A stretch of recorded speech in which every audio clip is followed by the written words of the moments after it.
Guys, ito yung natapos natin maghapon. Ayan. Hanggang sa baba. Ayan. Ayan na. Hi guys, ngayon naman nakahagura natin ang puro pababa naman. Pag ganoon. Ayan. May natimpla na ako dun. Ayan. Kunin muna natin.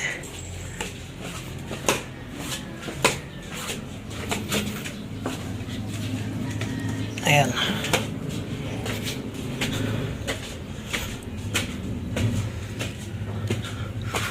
Haguran naman natin ang vertical.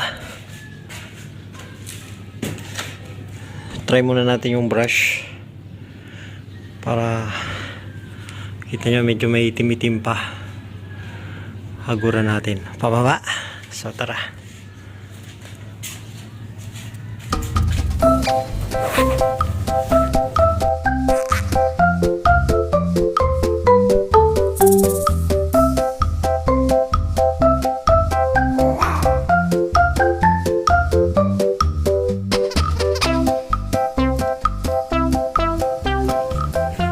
Okay naman guys, tuloy na lang natin. Brush na lang natin para mas mabilis.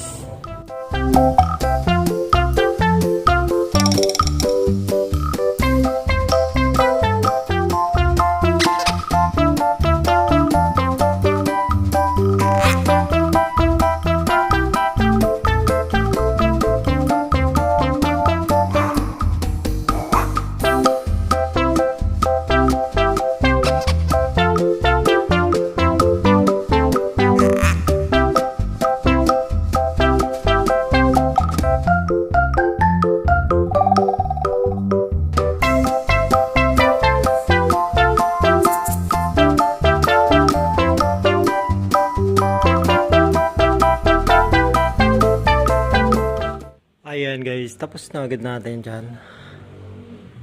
Ayan, doon na lang tayo sa kanto. Mas mabilis siya pag gamit natin yung brush. Kasi yung hihagod mo siya. May technique nga lang guys, kailangan medyo malapot yung timpla mo yan. Mas madali siyang ihagod. Ayan yan o. Tingnan nyo. Ay, may itim-itim pa yan. Pag ginagod mo, bilis lang. Ayan.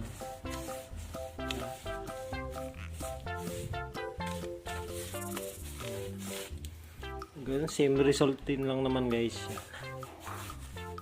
Ayan. Pag natuyo yan, kinis na rin. Ayan. Ganyan lang. Kaysa yung kumpara sa hagod, nakakangawit. Saka matagal. Total lilihain pa naman yan guys, kaya okay lang. Kaya nito, kumpara pag hinagod mo yan, oh, paulit-ulit kang gaganyan, oh. Yan, ulit na naman. Balik-balik ka.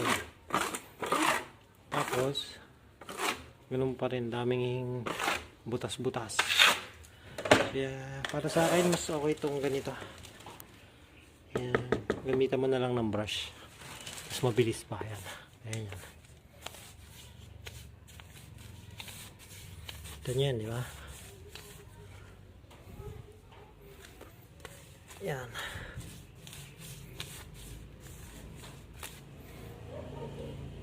Yan, nanunuot talaga siya, oh. Pasok na pasok dun sa mga butas na maliliit. Yan, oh, kita nyo naman. Kaya yan, may itim-itim. Ayan mo guys. Yan, oh. Diba? Tanggal agad.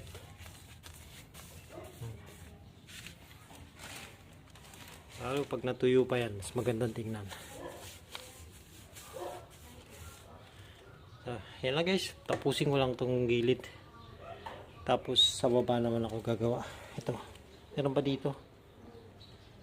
Sa gilid ng hagdan. Yan, okay na yan. Doon may konti pa. So, hanggang dito lang guys. Maraming salamat. Ciao, ciao.